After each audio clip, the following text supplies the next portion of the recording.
Okay, thank you for coming.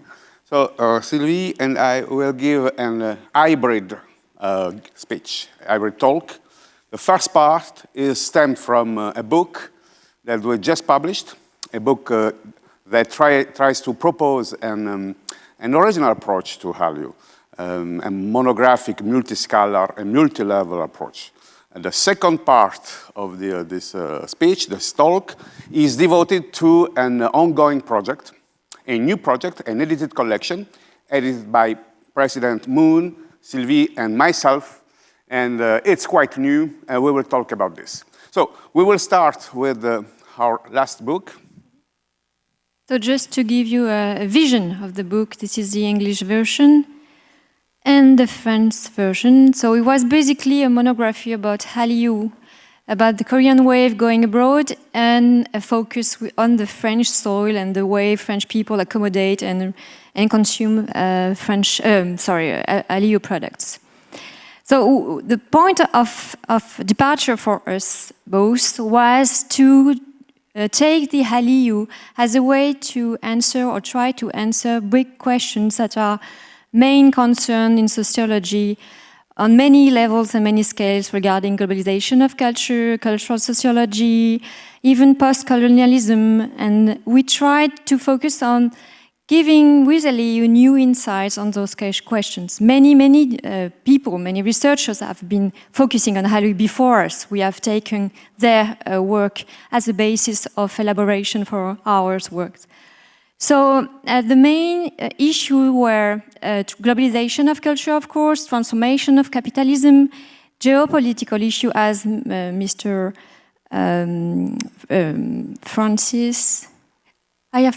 Richards mentioned this morning, the issue of soft power, the question of what we call technoculture, also known as digital culture, and the question of cultural participation of amateurs. So these are big questions that we use to try to focus on Hallyu as a case study. So we are going to go on those questions quite quickly, sorry for that, to investigate the other project we want to share with you today. So if you want to know more, we are being very pleased to answer your question after the session. So on the question of the transformation of capitalism, which is mostly known as our artistic capitalism or creative capitalism, it has been debated tremendously for maybe the 3 past decades. So we won't linger on that. But the question was, what's new with Hallyu? And what we wanted to propose as a novelty about the transformation of capitalism as proposed by Hallyu was what we've named entertainment capitalism, which is a variation of artistic capitalism, which is much more convergent and transmediatic than the usual version. Meaning that, for example, the idols, they are at the same time entertainers, they are at the same time singers, they are at the same time TV programmers, they are at the same time, they can be marketers. And they do that all with a very high quality level, not what is used in the West when an actor, for example, tries to sing or a singer tries to act and barely manage to do the basics. The second question was about the cultural globalization. There is a big debate regarding cultural globalization aiming at answering the question whether there is a new hegemony. And again, Professor Francis this morning mentioned the American hegemony without naming it, but you were, in fact, always comparing Hallyu with American products, right?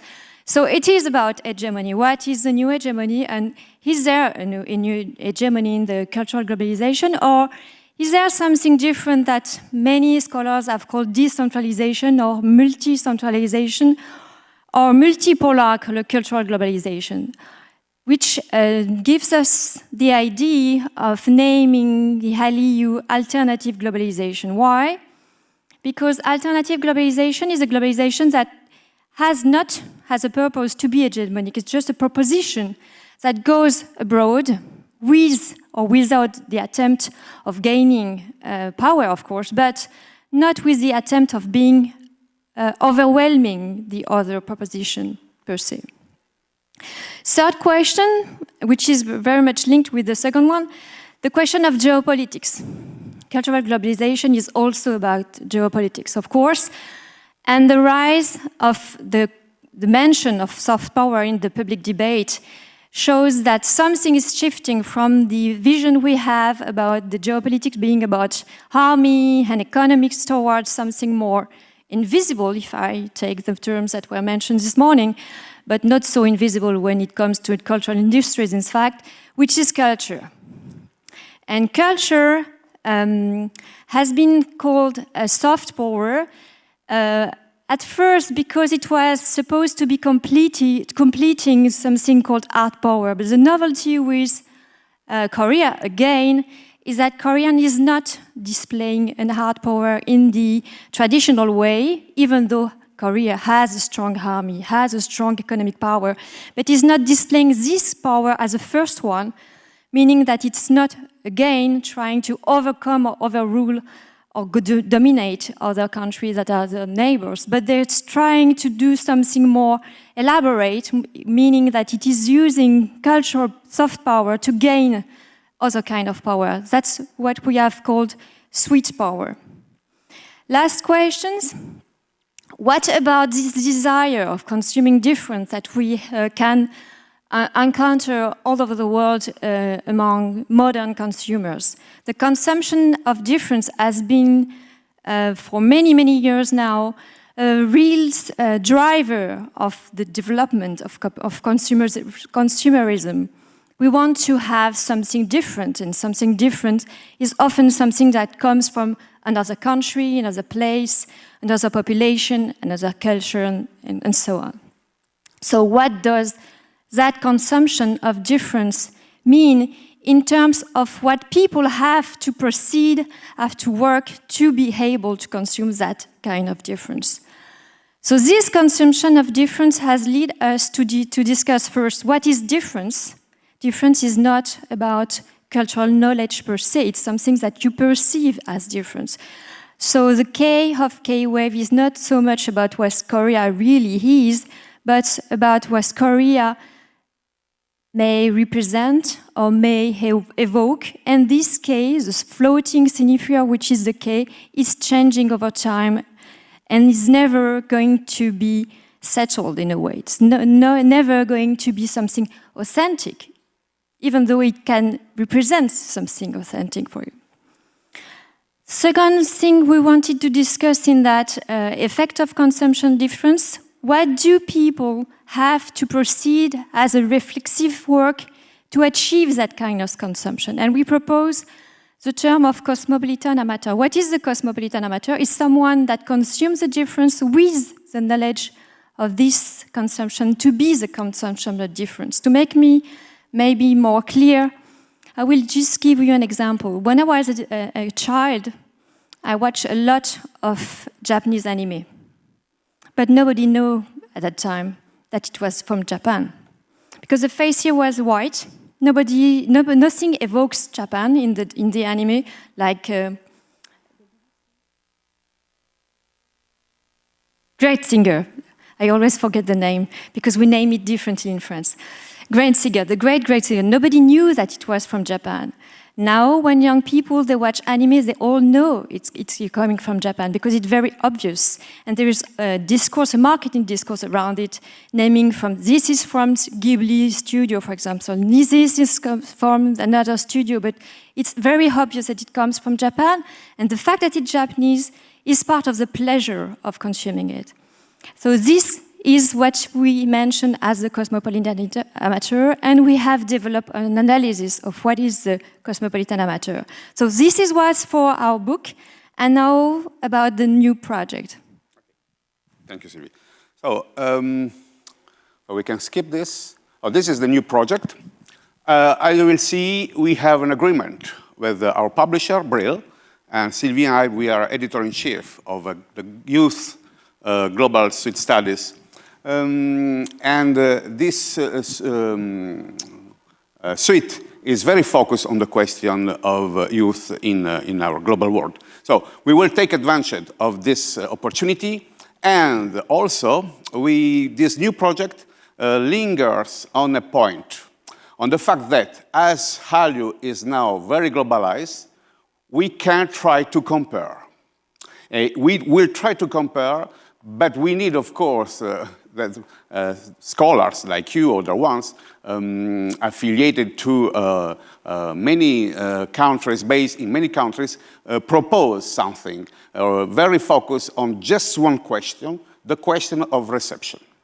This is the main focus of this new book, and if we have many monographs of reception localized in a particular countries or country or cities, we maybe can try to compare.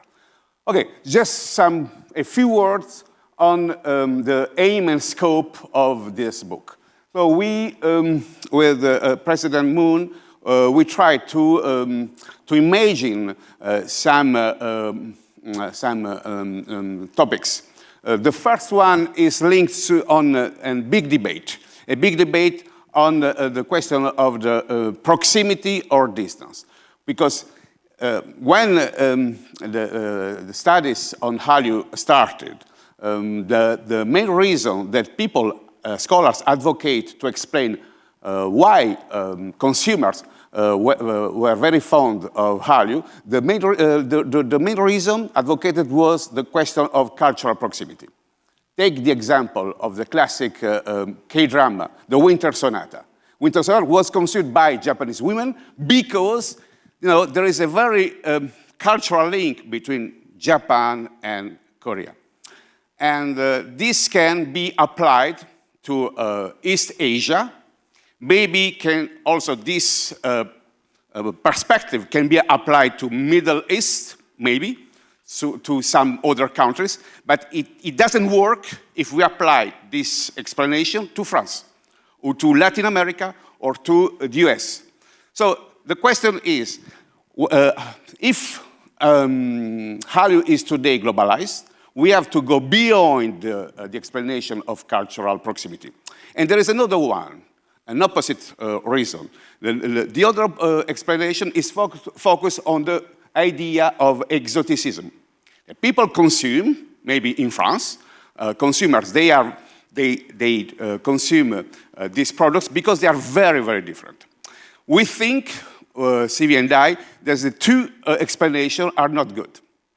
Because today, what is important to see is a global pop culture exists with a global universal language. So consumers, they try to identify some commonalities, some common language, and at the same time, they try to identify something that is unique, is very linked with,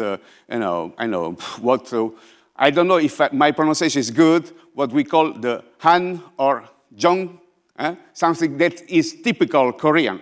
So this is why we are very cautious with the two explanations, and maybe in this new book, we'll try to see when and where the two explanations can work, or we can imagine alternative explanations. So this is the first topic of the book, the question of attractiveness and the cultural context.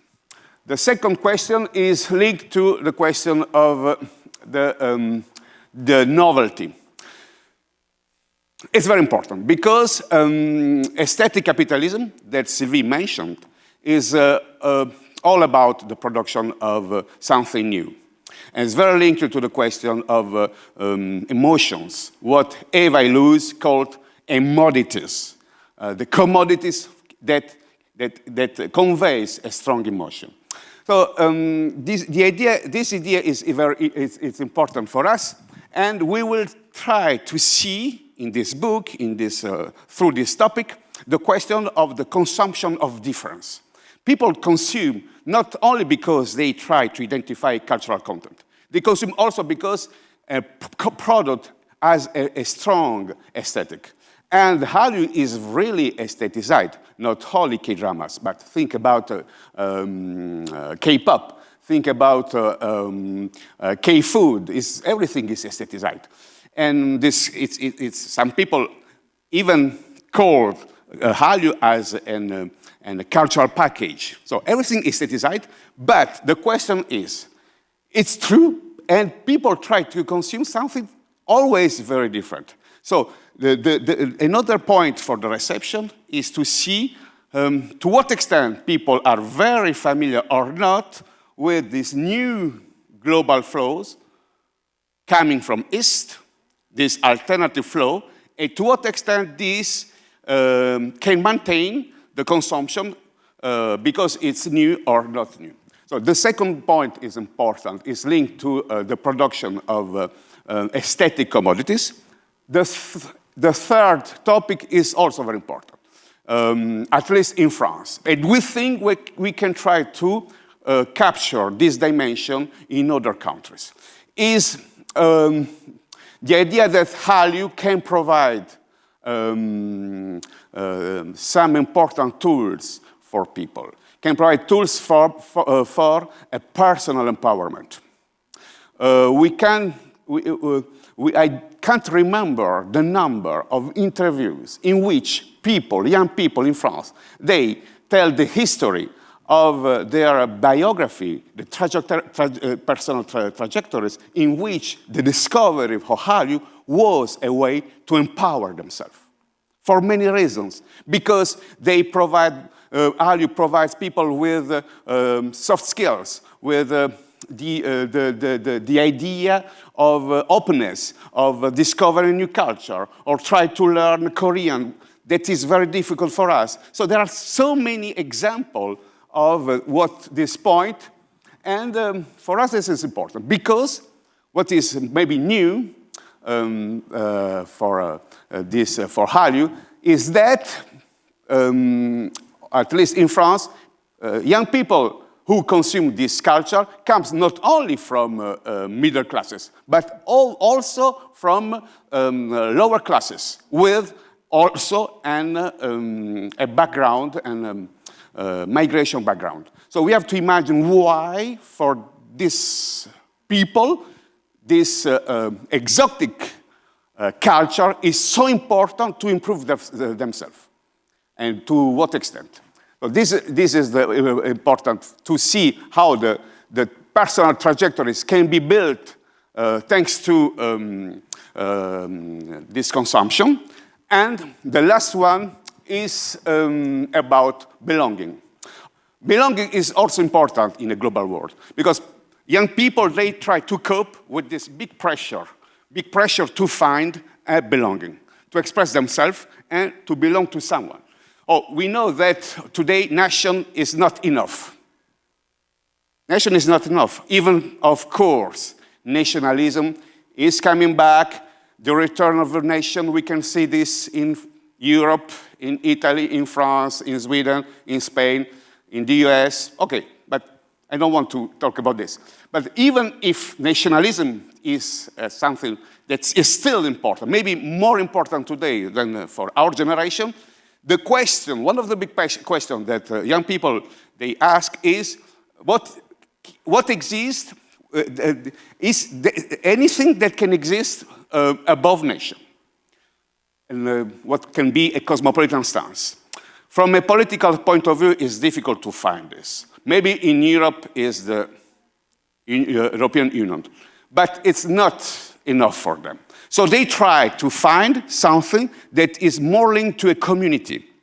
But this community is very cultural. It's a community that is provided by fandom. So Hallyu Fund, they try to build some links with people who live very far from them, and try to constitute some communities, transnational, translocal communities. So we will see also, thanks to this approach, to what extent this fandom community can provide people with the answer to the question of belonging.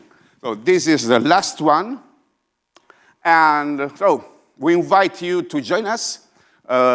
We circulated call for papers. We have time. The submission of proposal is due on December 2022. So we have time to do this. And so I think it's, that's it. Thank you very much. And we hope that you will send us some your proposals. Thank you.